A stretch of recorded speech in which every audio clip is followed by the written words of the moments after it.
جو لوگ کافر ہیں ان کی مثال اس شخص کی سی ہے جو کسی ایسی چیز کو آواز دے جو پکار اور آواز کے سوا کچھ سن نہ سکے۔ یہ بہرے ہیں، گونگے ہیں، اندھے ہیں کہ کچھ سمجھ ہی نہیں سکتے۔ اے اہل ایمان، جو پاکیزہ چیزیں ہم نے تم کو عطا فرمائی ہیں ان کو کھاؤ، اور اگر اللہ ہی کے بندے ہو تو اس کی نعمتوں کا شکر بھی ادا کرو۔ اس نے تو تم پر بس مرا ہوا جانور اور لہو اور سور کا گوشت اور جس چیز پر اللہ کے سوا کسی اور کا نام پکارا جائے حرام کر دیا ہے۔ ہاں، جو مجبور ہو جائے بشرطے کہ اللہ کی نافرمانی نہ کرے اور حد ضرورت سے باہر نہ نکل جائے، اس پر کچھ گناہ نہیں۔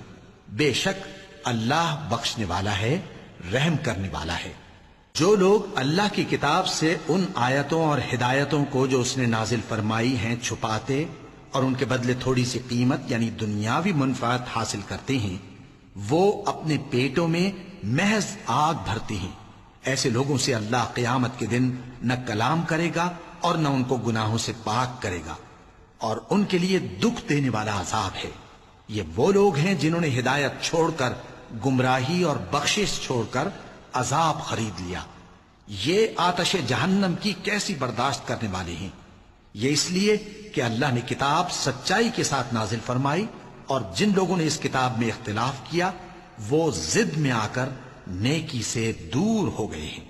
نیکی یہی نہیں کہ تم مشرق و مغرب کو قبلہ سمجھ کر ان کی طرف منہ کر لو، بلکہ نیکی یہ ہے کہ لوگ اللہ پر اور روز آخر پر اور فرشتوں پر اور اللہ کی کتاب پر اور پیغمبروں پر ایمان لائیں، اور مال باوجود عزیز رکھنے کے رشتہ داروں اور یتیموں اور محتاجوں اور مسافروں اور مانگنے والوں کو دیں، اور گردنوں کے چھڑانے میں خرچ کریں، اور نماز پڑھیں اور زکوٰۃ دیں، اور جب عہد کر لیں تو اس کو پورا کریں، اور سختی اور تکلیف میں اور جنگ کے وقت ثابت قدم رہیں۔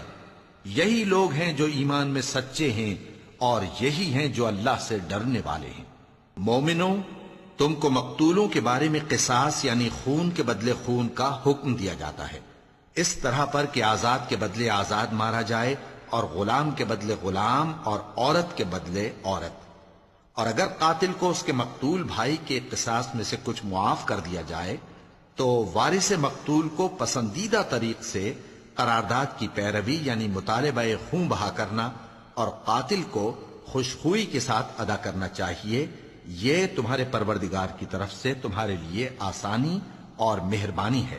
اب جو اس کے بعد زیادتی کرے اس کے لیے دکھ کا عذاب ہے۔ اور اے اہل عقل، حکم قصاص میں تمہاری زندگانی ہے کہ تم قتل و خونریزی سے بچو۔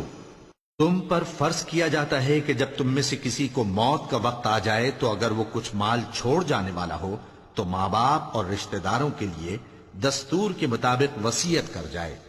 اللہ سے ڈرنے والوں پر یہ ایک حق ہے۔